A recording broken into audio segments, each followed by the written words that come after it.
how to have a puppy-friendly house and what are the things we need to be aware of, and how can we make sure that they're going to be safe, and at the same time you're not going to be stressed and using punishment or shouting at your dog if your dog does something wrong.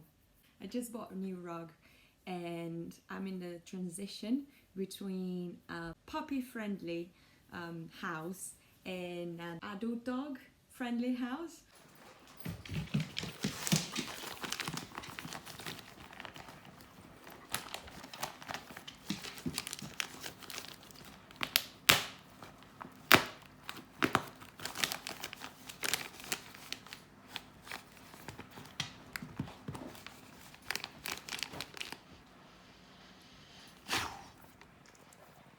Look. Nice.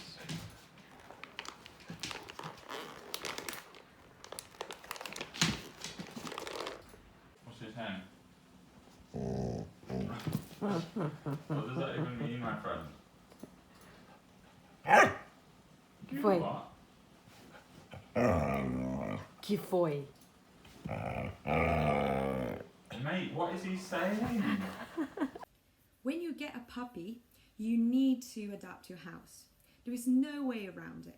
You need to know that before you get the puppy, because otherwise the puppy is going to become a problem in your decoration style, and actually the puppy should go first. So it's good for you to think about all this before you get the puppy.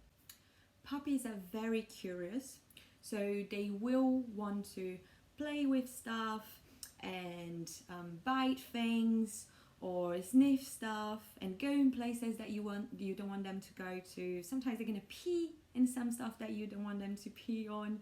So you need to make sure that you remove the dangerous things, of course, that is obvious, but you need to make sure that you remove the stuff that you like as well, because otherwise you're gonna end up being very angry with your dog, right? So the most important thing, and the thing that I would say is the first thing for you to do, is remove the stuff that are valuable and important to you. Especially because you're gonna have the puppy terror hour at some point. So it's just better to organize yourself before it happens. In my case, it was a bit easier because Marvin came to us when he was between 5 to 6 months old. So we didn't have the problem of him falling downstairs or trying to prevent him from getting stuck between narrow spaces or anything like that, which is much easier. But if you have a tiny puppy like 8 weeks old, then you're gonna have to think about those things. The first thing I did when Marvin came was remove anything that was dangerous for him to eat or swallow, or things that he could bite and it would break in tiny pieces and he could swallow that. So this was not only safety, but it was as well because I didn't want to do unnecessary training or to spend hours training a very difficult behavior. So I wanted to make my life easier and just remove everything that could be a problem, so it was not like paranoid all the time.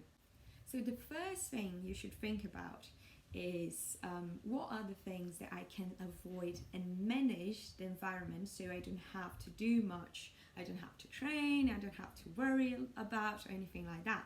So let's say I don't have to be in a battle with Marvin because of the shoes, because I just removed them. So then I solved the problem itself, so then it's not a problem anymore, right? There is some things that you should pay attention and remove from your dog's reach. So the first one would be plants. Lots of them are poisonous for dogs, and they love to play with plants. So you need to keep that in mind. And even if they are not poisonous, you don't want to be in a situation where your puppy is digging the plant pot on top of your carpet, because this will probably trigger your worst reactions and you don't want to feel like that. So to avoid those situations and to avoid just losing your mind with your puppy and getting angry with your puppy, then what you can do is just put them in somewhere high. So for a long time we couldn't have plants on the floor, we still don't. So the next point would be sharp objects, or objects that can leave tiny pieces and your dog gonna swallow it, or objects that your dog can swallow straight away, okay? So objects that can break as well. So that is the typical story of the guardian who leaves a flip-flop on the floor.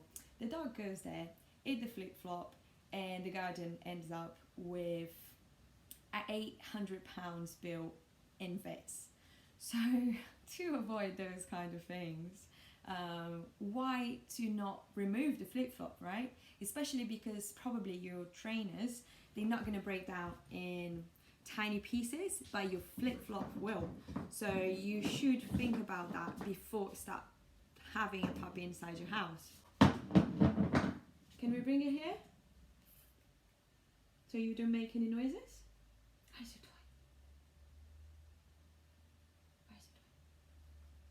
toy? Yay! Well done! Yes. Can we sit down now? Yes, there you go. Okay. And the third point is valuable objects. So anything that you would lose your mind if your dog eats needs to be out of the reach, okay? End of discussion. It doesn't matter how beautiful is the piece of art you bought to put in the coffee table. It's not going to happen in the beginning, okay? So keep that in mind so you don't get frustrated. For a year, we had no books in the bookshelf. We had nothing on top of the coffee table.